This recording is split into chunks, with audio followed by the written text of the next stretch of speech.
Greetings and bienvenue, Midnight Crew. Thank you for returning to this broadcast. And welcome to new viewers joining us for the first time. If you like a video, then feel free to subscribe. Spooky Stories thread? Hit me with your scariest bros. I'll share one of the most traumatizing experiences of my life, but you will need a bit of background before I jump into Greentext. It'll be long. Firstly, I love my father in spite of his failings. He was a horribly evil man who hurt everyone who came near him, including his children. My mother was from a well-off family but had been disinherited because of her erratic behavior. She'd been a waitress when she met my father, first real work she'd probably ever had to do, and my father led her down a path of drug addiction. By the time I was born, my father was the ripe young age of 50, and perhaps realizing my mother had run her course, he'd taken her to court and won full custody of me. This wasn't for my benefit, but because with me came a nice fat social security check. My father suffered from PTSD, Vietnam, and other psychological maladies. Because of this, I often spent months living with his ex-wife, while my dad had whores and junkies. Eventually, he'd lost the apartment and acquired a small townhome. As per usual, whenever my dad moved, I had to move with him, and this time he'd gotten me a puppy. He's in the corner snoring, now a senior not long for this world. My grandmother had visitation rights to me, thanks New Jersey legal system, and my experience happened when I was supposed to be spending the weekend at her house, B15, grabbing my bags to stay at Granny's. Granny is downstairs talking with my dad. For once it seemed civil. I grab my pup and ask Granny if I can bring him, knowing she intends to say no since she hates animals. This time she shocks me and agrees, making sure I have everything I need. We get in the car and a blanket of heaviness falls on me. I cannot speak or move, like being paralyzed. I am overwhelmed by a feeling of concern. Something is wrong, but I cannot speak or even turn my head. I shift my gaze over to my granny. My granny is driving normally but has a big frown on her face. Normally, she would be probing me for information about my home situation. She probably feels it as well. She suddenly pulls into Wawa, convenience store, and gets out of the car. I do not follow her. I remain in the car when my cell phone rings. At that moment, the blanket is gone, and everything is back to normal. I answer the phone, and it is my father. Doobie, nickname. "Where the hell are you?" he asked. "I am with Mom. We stopped at Wawa," I replied. It got very quiet, and then my dad spoke as if he was crying. "You should have said goodbye before you left." But I did. I gave you a hug and left. My dad said, "Oh," and then excused himself, hanging up on me. I put the phone down and briefly wondered if my dad was getting Alzheimer's when I picked up on the goodbye. My dad is very against saying goodbye because it means forever. At most, you say bye or see you later. The blanket is still gone, but I have this extremely strong feeling that I need to go home. When my granny gets in the car, she does not start it right away. I know I have to get home, but my granny never gives up her visitation days. We both sit for a couple seconds in silence, then I tell her I need to go home. Her eyes get teary, which was the first time I had ever seen my granny even close to tears. Up until that point, I had always seen her as a stone-cold killer with ice water in her veins. "Well, if you have to, then you have to," she says, once again not even trying to fight. She drives me home. I grab my stuff and she leaves without a word. I walk into my home expecting my father to be dead on the floor, as crazy as that sounds. Now he is sitting in his recliner, in the dark, watching television. I put the puppy down and he runs to my dad. He was more my dad's than anyone else's, even though we had only had him for 10 days. Instead of running upstairs to play PlayStation games, I sit down and just look at my dad. He smiles at me and tells me he is glad I decided to come home. That entire night we talk theology. I talk about life, hopes, and dreams. He shares his regrets, his wrongdoings, and his goal to see me graduate high school. We stay up far too late on this father-son night, and my dad needs a little help up the stairs to bed. Once we get to the top, he tells me he will be okay and walks to his bedroom down the hall. Before I go into my room, he calls my name and tells me he loves me and that he is sorry. I figure it is about worrying me. I tell him not to stress it and that I love him too. It is very late. I crawl into bed with my pup and curl myself into a ball. I woke up at 1:32 a.m., even though it was much later when I had fallen asleep. Someone is knocking on our front door very loudly. I shout to my dad to let him know someone is at the door, but all I hear is his snoring. I am almost a grown man at 15, so I muster my courage and walk downstairs slowly. Every step feels as though I am melting into the steps. With every step, it gets harder to take the next, but I press on. As I reach the first floor, the banging stops, yet I can see through the privacy window that the screen door is being held open. I know they are there waiting for me to open the door. I know that I should not open the door while my dad is asleep. My hand reaches for the knob and I cannot stop myself. I open the door wide and there stands a shadow man. He was close to 7 feet, and from his outline, I could see he was wearing a hat and a long coat, though there was no detail, only black. It was like his image was sucking the light out of the air. That is how I felt at the time. The sickly orange glow of the streetlight faded short of him. I tried to look into his face, but there was only the foggiest hint of red, like tail lights that are very far away. I was frozen again, this time in fear. I knew this meant death, that I was going to die. I kept having this crazy thought of how this is how I die. This is how I always die. I am going to die, and nobody will care how I died because nobody will know.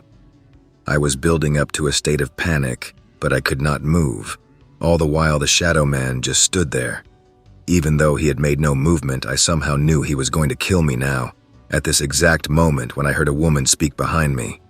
She was my mother, not my birth mother, but my real mother, and she was telling me to turn around and go to bed. I wanted to scream how I could not move, how I could not get away, but my body had turned and was climbing up the steps. The shadow man was behind me, I know, climbing those steps behind me, though I could not see or hear. I walked into my room and shut the door when I was able to control myself again.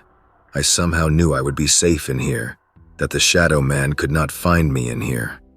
I did not feel relieved, though, because the front door was still open. I knew I had to close that door or the shadow man would get my dad.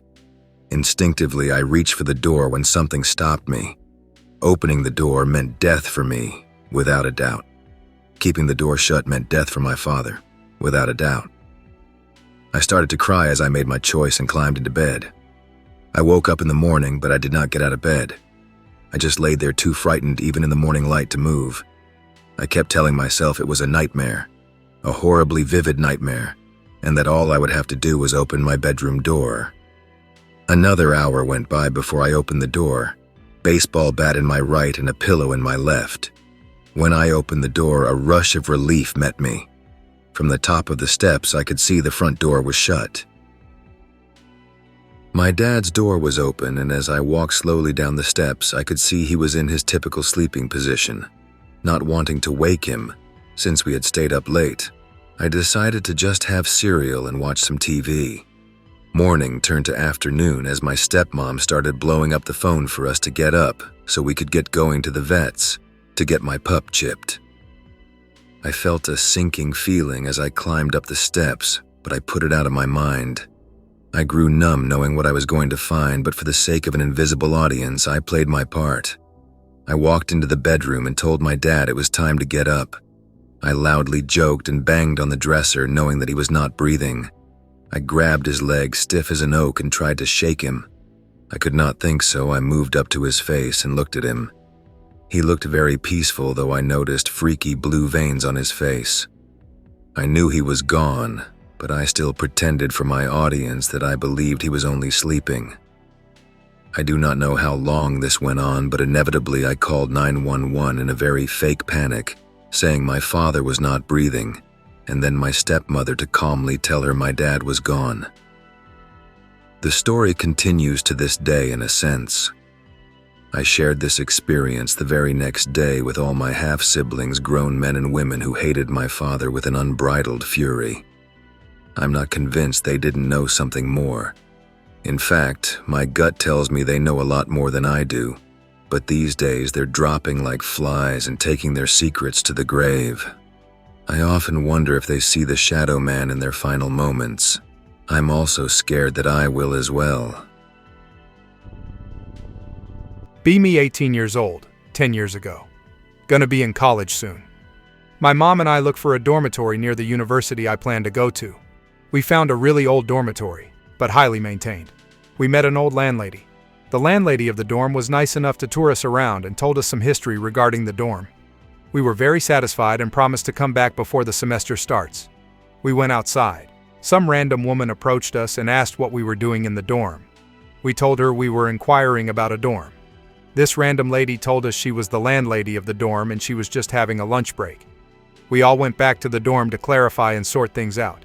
The lady was nowhere to be found. The real landlady then asked us what the old landlady looked like. I then see an old photo frame with the picture of the landlady we met earlier. The landlady who asked us was silent for a few seconds. She then came to her senses and told us that the picture of the lady we met earlier was the photo of the dorm's original owner, and that she has been dead since the 1960s. We were so creeped out we never returned to the dorm. Okay, Kubrick. Be the cinematographer for a horror film. The film is shot entirely in a massive mansion, biggest house I have ever seen, in the middle of nowhere near the edge of a cliff overlooking the sea. Before arriving, I was told that the house was haunted, and even the owners refuse to go there these days.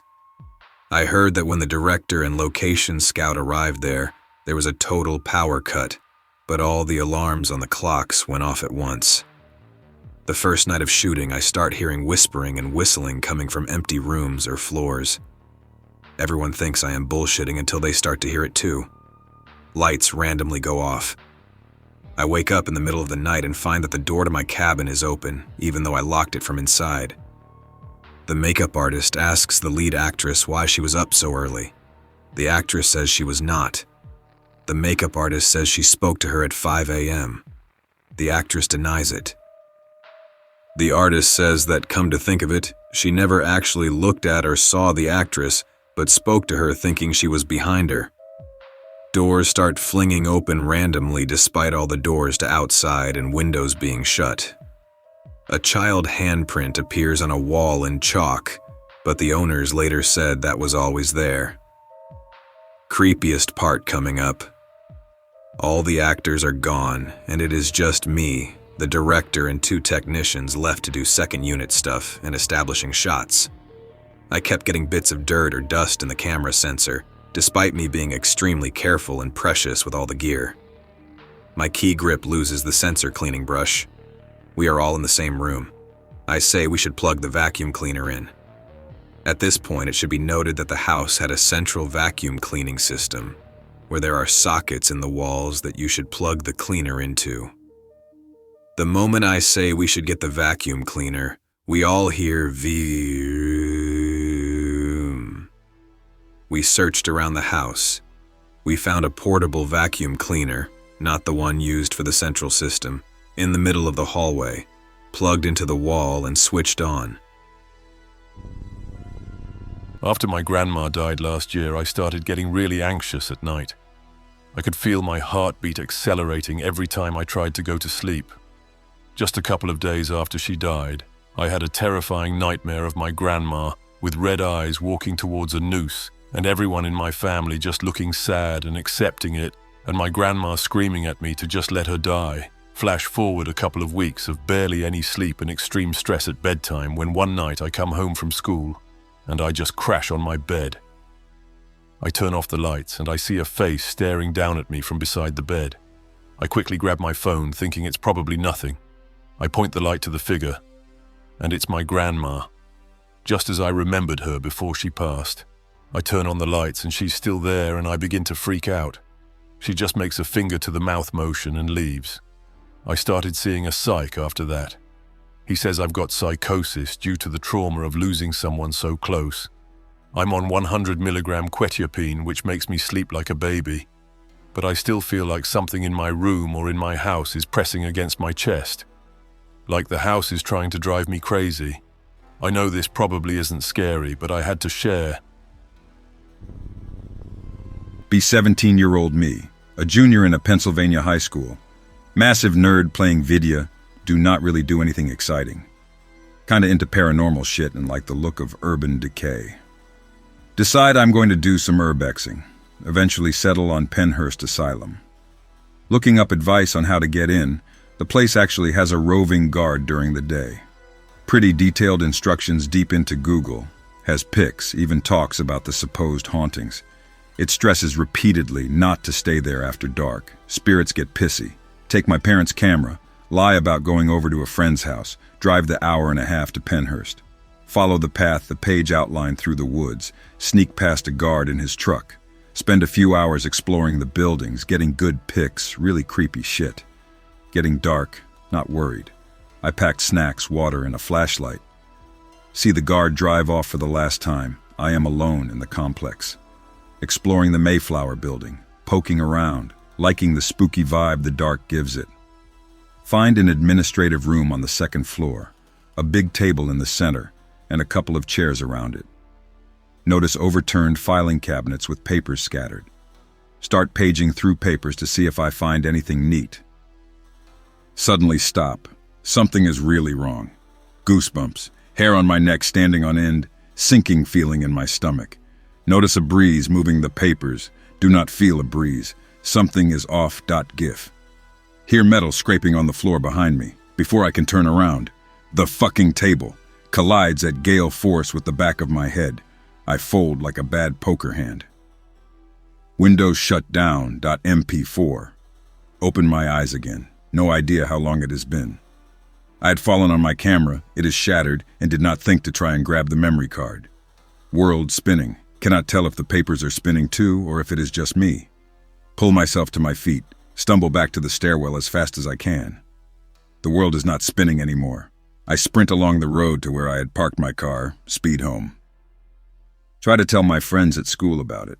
Almost all of them call bullshit, only one guy believes me. I put it behind me, no more urbex for me. Be 21, planning to go to yearly haunted house with friends.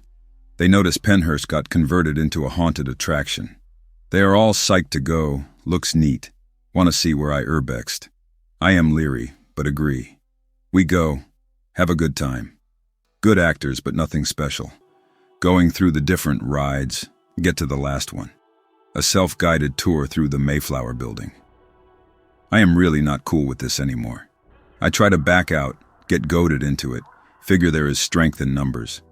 Exploring the first floor, neat to see how the tags have changed. Management was pretty thorough in clearing out the shit in the rooms, but it is all recognizable. It is surreal. I noticed the stairwells have all been either taped off or boarded up. I asked a worker about it, does not know why, just that orders came from up top that no one goes to the second floor. Fine by me. I finished up, not amazing but a neat experience. Walking vaguely toward the parking lot, friends are debating whether to grab food at the concession or just get to the car and grab it on the way home. I look back at the Mayflower building one last time, see movement in the window. I look closer, see something I wish I had not. A greasy man's face looking straight at me and grinning. This fucking inhumanly wide grin. The grin and his face were as easy to read as a book. Oh, I remember you, fucker. Come on back up here, let us tango. I am frozen on the spot for what feels like 30 seconds, staring at this face. I eventually noticed my friends calling me. They had gone, gotten snacks, noticed I was not with them and came back. I had actually been standing there for closer to 5 minutes. I am pale as a sheet. Friends giving me shit. The one guy who had believed me way back gets them to chill. We head back to the car and drive home. I have nightmares of that face for weeks. Two kind of spoopy things that happened in my childhood home. One to be and one to my mom. The first story my mom told me when I asked her if our old home was ever haunted. Mom and Dad get into a huge fight. Not hitting, just yelling and screaming. I remember this because I was hiding in my room with my baby sister. Dad gets pissed and leaves to spend the night at Grandma's house. Mom is mad all day after that. 20 years later, she tells me all day after the fight, she heard an old man crying in the house. It did not stop until the next day when she called my dad to make up. This is my story. Be around 8 years old, moving out of this house. Do not wanna because I love it here and all my friends are around. Morning of the big move.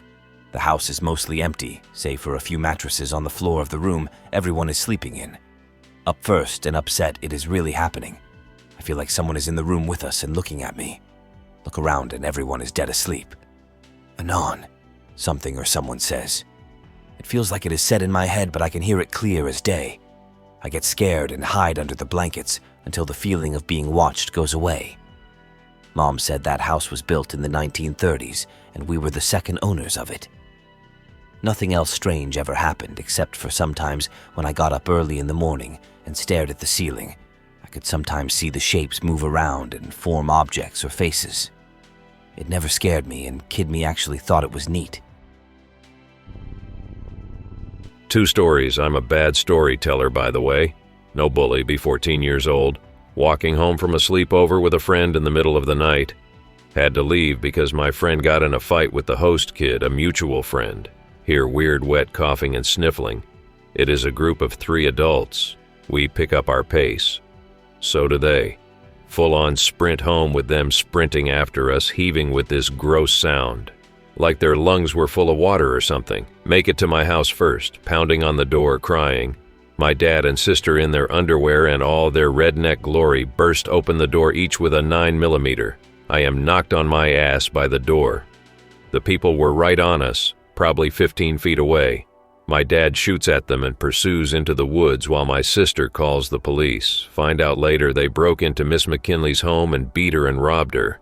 One was caught and was a known meth head. I still cannot watch zombie movies. B7. Have reoccurring nightmares about being abducted by aliens ever since I watched an abduction documentary. It is Halloween night. Way past my bedtime. Trick-or-treating with dad, mom, sister. Pass an alley between homes, a guy in an alien costume standing there. My sister sees him too and laughs. "There is one of your aliens, Anon. He is gonna get you. Ha ha." I am feeling this dread, the kind where you are frozen and cannot look away. There is not something right about the guy. He does not move, not even his head. The costume looks too real. I get this weird feeling that it is wondering why I am not in bed. We passed by another that was obviously a person. He was laughing and trick-or-treating around with his own kids. I had another abduction nightmare that night. I still cannot look at pictures of grays even though I stopped having nightmares years ago. Well, I met a real witch a few years ago. When I was 12, I visited my uncle and aunt a lot. Really, really a lot. To make it short, my uncle had a mistress, and everybody knew about it, even my aunt. Not much of a big deal, I thought. Now there was always a rumor about the mistress. Her mother was a witch, like a pseudo-real one. Naturally, everyone laughed about it. Well, at least in my family. Well, the funny thing is that both the house of my uncle and his mistress were exactly in front of each other, face to face. One day, my aunt kicked out my uncle from the house, for good reasons indeed. The day after that, this witch insulted us the whole day, like she was screaming insults to us coming from her house. She told us all kinds of things, and everyone heard it. Her voice was piercing in our ears, and at least in my case, I had a horrid headache for a week after that. She screamed at us like for 3 hours straight. We were confused as hell. When she finally stopped, everything went nuts. My aunt was pregnant. She had like 5 or 6 months. It was her 3rd child, but her first one in years. Suddenly, a black fluid started to drop from her womb. Like a lot. It wasn't totally liquid, and there was a lot of little things inside of it. No one of us dared to touch it. The smell of that thing was the worst. It was like the stench of death. Now that I have 20, I can make that association, but at the time, I had no idea about that. Then she started to vomit blood. Again, a lot. We took her to the hospital, and we expected the worst. And spontaneous abortion, but nothing happened. The doctor said that everything was okay, like we invented the whole story. The baby came a few months later, completely healthy and normal. To this day, we don't know what happened, but the stench didn't go away for weeks. It was really fucked up. Be me about 14 or 15, at my friend's house chilling and spending the night. My friend had druggy parents and a lot of cats, like 10 to 15 cats that would breed and roam around the house or neighborhood. Me and him mess with his parents by opening all the pantries and leaving them open. It reminds me about a spooky moment I had as a kid. I tell my friend and ask him if he has any stories. I was into paranormal stuff even as a kid or teen. My friend tells me that one night when his parents were out, he and his sister were sitting in the living room and heard loud banging from a room at the end of the hallway. They thought it was a cat messing with something, so pay no mind to it, and eventually it goes away. Fast forward a few hours into the night and they start to hear the banging again, this time get a little spooked and look down the hallway. They see a shadow of a man with an axe being projected from the room. After a second of looking, the door closes, and now the hallway is only lit by a dim light. The banging gets louder. My friend and his sister bolt under the dining room table. They sit for about 10 minutes while still hearing the banging. Eventually, the door at the end of the hallway opens, and the shadow starts walking down the hallway. The shadow is now more of a silhouette walking around the house while dragging a big double-sided axe. They never move or make a peep until the shadow goes back into the room and the banging stops. They spent the rest of the night outside until their parents came home. Back to me. After a few stories back and forth while playing video, we decide to go to bed. My friend has a bunk bed in his room. I slept on the top bunk. I wake up in the middle of the night. I see the hallway is lit, coming from the kitchen or something. I clear the fog out of my eyes enough to see all the cats are in his room looking at me. I eventually see the shadow man in the most dim corner of the room. I just hide under blankets for an hour, then go back to sleep. I used to live in a haunted home, poltergeists every day. One day a group of them stormed the kitchen.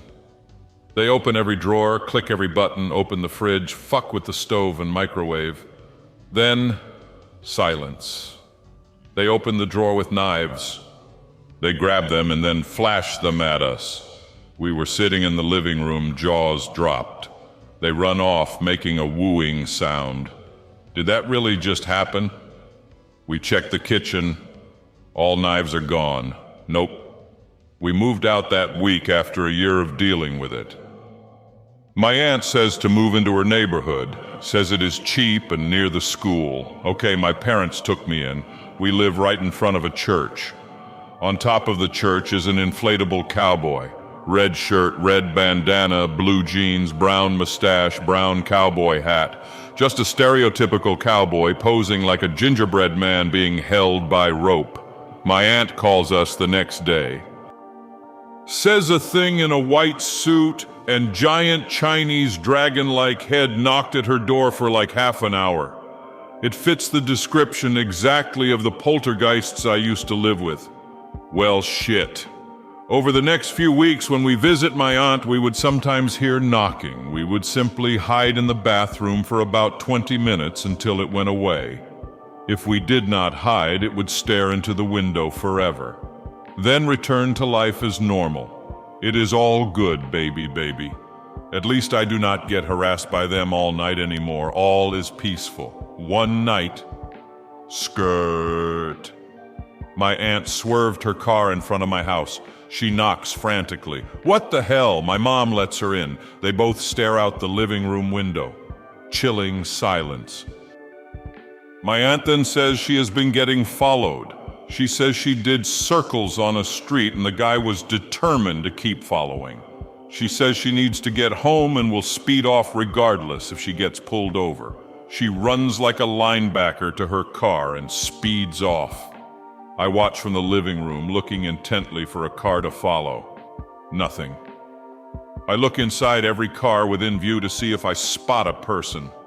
I finally noticed a car in front of the church gate. Parking there gets you towed, though. Inside the car, this man looks stiff, both hands on the wheel. Wait a minute, that is the inflatable cowboy. Ha ha, amusing. So the church owner is finally getting rid of it? Gonna miss it. Did he tape its hands to the wheel? I go to bed. The next morning, it is gone. I never see it again. A few days later, it finally hit me. She was getting chased by the cowboy. I'm not making this up. I have about 30 ghost stories. This one is the freakiest experience of them all. I hope that you enjoyed tonight's broadcast. If you enjoyed tonight's story, then please subscribe to the channel as more Greentext will appear daily. A new broadcast will appear when the clock strikes midnight Central Time.